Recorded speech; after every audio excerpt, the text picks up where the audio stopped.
بالستیک رهگیری و منهدم شد. موشک‌های S-300 همچنین چند فروند پهپاد را منهدم کردند. آزمایش یک فروند فرمانده قرارگاه پدافند هوایی خاتم.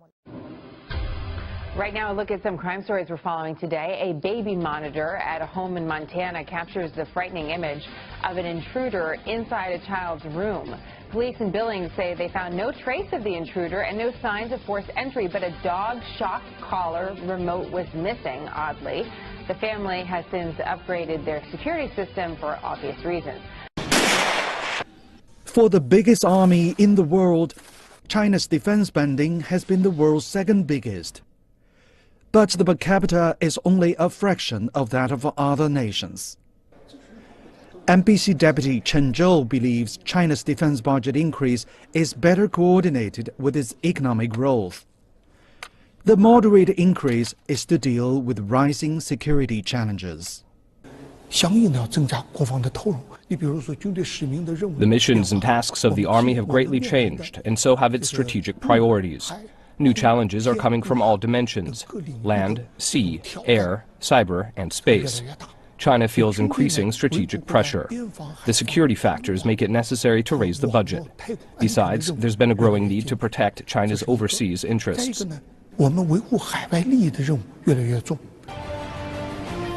Chen Zhou says the increased budget will go primarily to weaponry upgrade and maintenance, as well as personnel and training.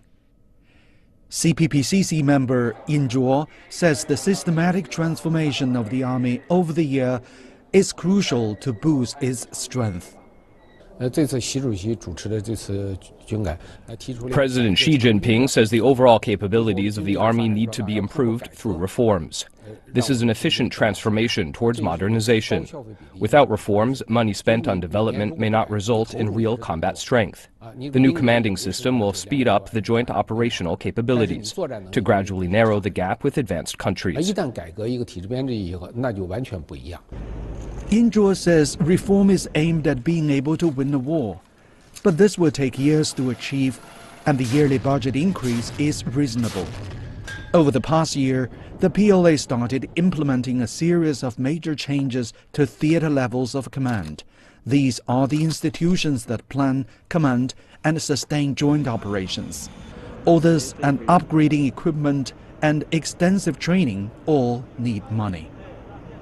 I'm wearing a jacket and a hat that they just gave me. Not really used to it, but it feels awfully good. I'm very proud of it, actually. According to President Donald Trump, his administration is set to allot $54 billion towards the defense budget in 2018.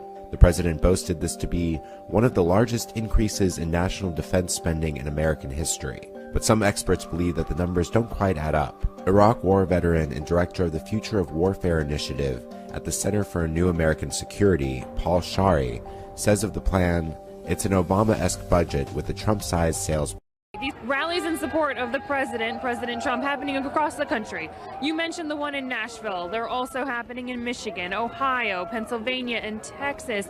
Most of them organized on Facebook. This Facebook group, Main Street Patriots, organized these Spirit of America rallies, sort of protesting the protests, the anti-Trump protests that have happened across the country since President Donald Trump took office. I talked to some of the people who were here in New York City at these rallies to hear why they wanted to come out. Take a listen to what they told me. I feel like there's been a lot of anti-Trump, untrue statements made about him, and I'm here to show that the silent majority does support Trump.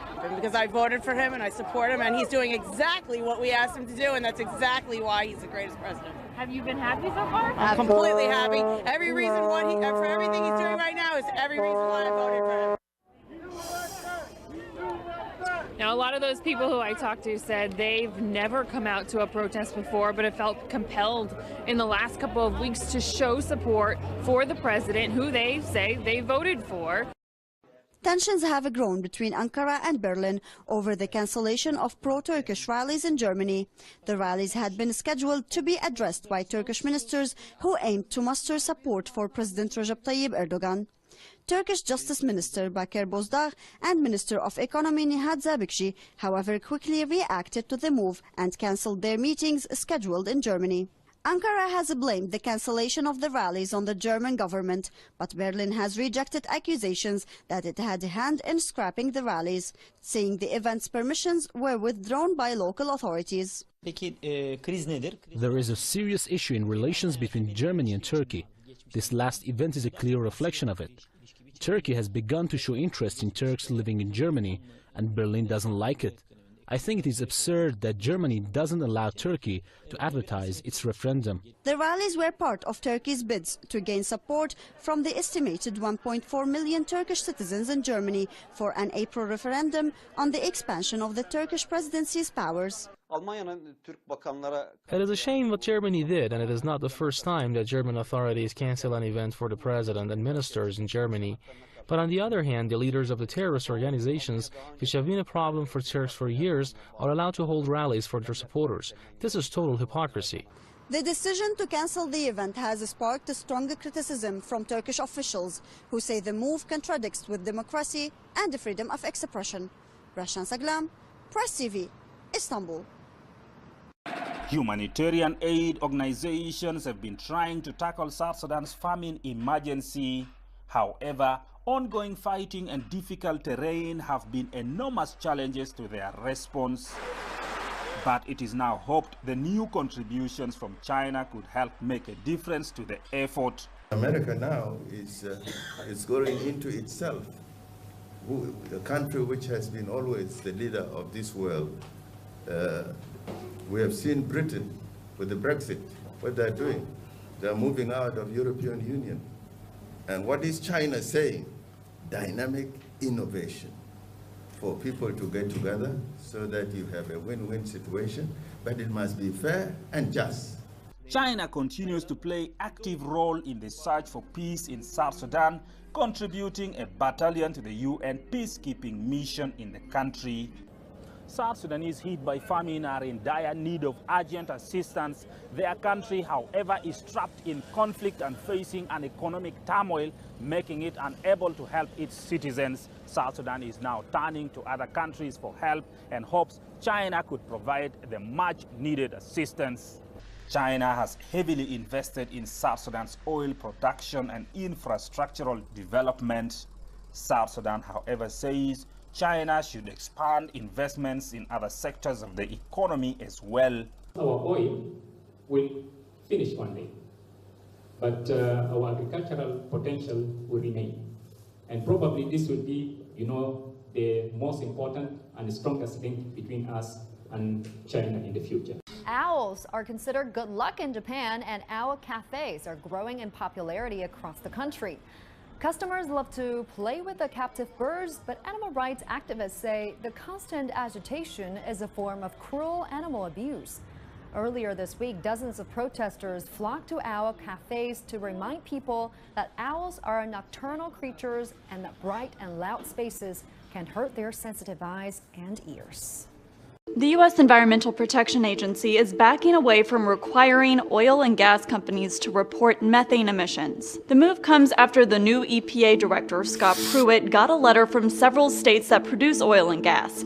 Those states say it's a form of government harassment to request methane information from companies producing the commodities. They also say continuing this Obama-era climate effort puts extra financial stress on the industry. Apparently that worked. Pruitt halted the inquiry and says he'll rethink what information to request from the companies. But some environmental advocates argue withdrawing the request lets oil and gas companies keep valuable information from the public. Methane is one of the most potent greenhouse gases in the atmosphere. In some cases, it's about 25 times more potent than carbon dioxide. Studies have also said methane emissions are a strong contributor to climate change. Another urgent appeal for food aid, and this one from Somalia's new president, Mohamed Abdullahi Farmajo. It comes days after he declared the drought in the country a national disaster. Farmajo has called on the international community to help raise $825 million to prevent the crisis from deteriorating into famine. He says the drought has depleted livestock, the only asset many Somalis have. Today we came together for this meeting, where President Mohamed Abdullahi Farmajo called the participants to express how severe the situation of the drought in the country is, and the objective is to speed up the response to the drought. Disney's new live-action musical version of Beauty and the Beast won't show at a drive-in theater in Alabama because of a new gay twist. A message on the Facebook page of the Henniger Drive-In Theater in the northeast portion of the state read, "It is with great sorrow that I have to tell our customers that we will not be showing Beauty and the Beast." The message was removed Friday evening. CNN's attempt to reach the theater owners were unsuccessful.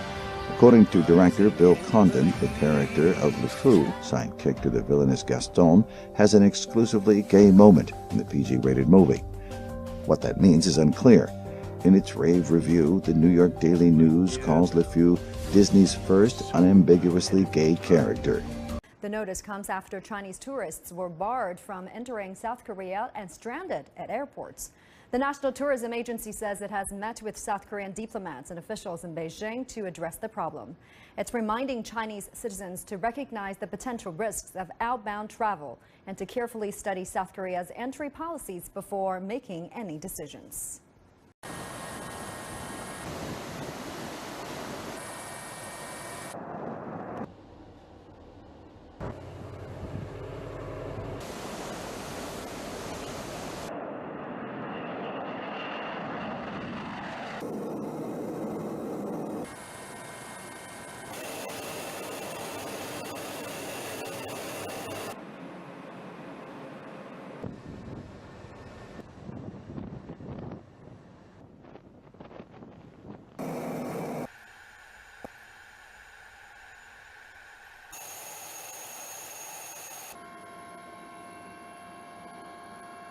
The Trump administration is reportedly considering new measures to deter people from crossing the U.S.-Mexico border illegally. Officials told CNN and Reuters the Department of Homeland Security is considering a proposal to separate kids from adults at the border. Its aim is to stop child exploitation. Right now, people caught crossing the border illegally with children are typically released into the U.S. while they wait for their cases to be resolved. That system is nicknamed catch and release, and President Donald Trump said he'd get rid of it. Under the new proposal, adults would be kept in detention while they appeal for asylum. Their children would be taken into protective custody until they can be placed with a state guardian or U.S. relative. The Trump administration has vowed to overhaul the U.S. immigration system, but if this proposal passes, it would seem to go against promises made on the campaign trail. We're going to keep the families together. We have to keep the families together. But officials haven't decided on the proposal. Well, senior European officials have expressed doubt over high-level talks with Israel amid concerns arising from Tel Aviv's policy towards Palestinians. According to diplomatic sources, the EU is seeking unified and clear positions on Israeli settlements and the so-called two-state solution ahead of future meetings with Tel Aviv. They said the issues are likely to be discussed during the foreign ministers' talks in Brussels on Monday. Sources added that the bloc must be clear in its dealings with Israel, especially given the U.S. administration's unclear position on the decades-long Middle East conflict. The European Union is the biggest donor of aid to Palestinians, but holds little influence over Israel. This made by continued settlement expansion in the occupied Palestinian territories. Several EU lawmakers have recently called for a freeze on any agreement with Israel. On his first day in office, to which he arrived on horseback, Interior Secretary Ryan Zinke overturned an order that would have ultimately banned the use of lead ammunition in national parks and refuges. A day before President Trump was sworn in, the Obama administration passed a directive to start the process of prohibiting hunters from using lead ammo. Instead, they would have to use bullets made from other metals. The concern is less about the animals that get hit with the lead bullets and more about the animals that don't. Back in January, WNEP broke a story of a bald eagle that died from lead poisoning. Veterinarians found a metal fragment in its system and believe it might have ingested part of a lead bullet, and that's not exactly rare. Advocates for lead ammunition argue there's no large-scale proof that lead ammunition poses a threat to wildlife and claim alternative bullets are more expensive. A study from 2012 found that pieces of lead ammunition and other ammo types are comparable. The newly signed order also expands access to hunting, fishing, and recreation on federal lands. Demolition orders given by Israeli authorities to Palestinians have been increasing in different neighborhoods of East Jerusalem, Al-Quds, since the beginning of the year. Tel Aviv says the structures which received the demolition orders lack the Israeli-issued building permits. Such permits are nearly impossible to obtain. There has been an increase by 73% in construction demolitions between 2015 and 2016. Main justification is unlicensed construction, and Palestinians are not in principle allowed to build in the area which is classified as Area C under the Oslo agreements, and this area is or constitutes about 60% or 62% of the West Bank. On Wednesday, Israeli forces using bulldozers destroyed a residential building in El Isawiya in northern Jerusalem, Al-Quds, without giving prior warning. As a result, 30 people, including children, were displaced. It's the third time that the building has been demolished since 2002, and Israeli authorities reject giving the owners the required permits. Commentators say Israel is pushing ahead with the policy to demolish Palestinian homes under what they call baseless pretexts. It's part of aggressive Israeli policies to force the Palestinians out of Jerusalem Al-Quds. It's not a new policy. It has been carried out since Israel's occupation of the Palestinian land. People are not allowed to build on their own land. This is why condemnations by the international community is not enough. It should take action on the ground. At the end of the day, Palestinians argue that Israel's different tactics of suppression against them have one goal, that's to prolong the Israeli occupation and prevent the establishment of the Palestinian state. See you tomorrow morning. We do start with a Fox News alert breaking right now. The manhunt for a wanted cop shooter intensifying at this hour. Police in Nevada came under attack during a traffic stop. As they approached the car, 2 suspects inside opened fire. 1 officer was hit, but is expected to be okay. 1 gunman was killed in the shootout, but the second suspect, who police say is armed and dangerous, is still on the run. We'll keep an eye on this one. Not to be left out, dozens of angry South Bay residents packed a meeting Thursday, concerned about the more than 143 million gallons of raw sewage that contaminated nearby water. This problem won't be solved unless the public gets engaged, and that's what we're doing tonight. Surfrider and Wild Coaster here, getting people to write letters to elected officials, demanding a binational investigation into this spill, and it worked. The International Boundaries Water Committee says they will launch a 30-day intensive look. Residents on both sides of the border just want the same thing, and that's clean water. The leak began February 6th and continued for 17 days, according to a report by the International Commission. Really upset about the lack of action, the lack of clarity, the lack of communication, and really the lack of respect to the people that live in this area. The sewage, which came from Mexico, slowly began seeping into the river and made its way 20 miles up the coast through Coronado. This town absolutely stinks. That's the only way to put it. It was a horrible smell. We've got all that trash coming in. The city of IB filed an official complaint on February 15th. IB's mayor wants to see the U.S. government investigate what caused the spill. investigation is going to move forward. We need to fix this problem once and for all. And why his city's residents weren't notified of the contamination. We will not tolerate this anymore.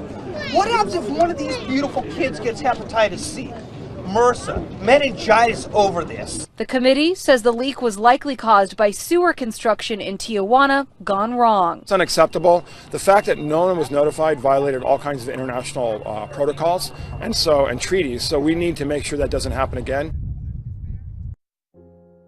Dozens of police departments around the U.S. are amassing their own DNA databases to track criminals. Critics say the move is a way around regulations governing state and national databases that restrict who can provide genetic samples and how long that information is held.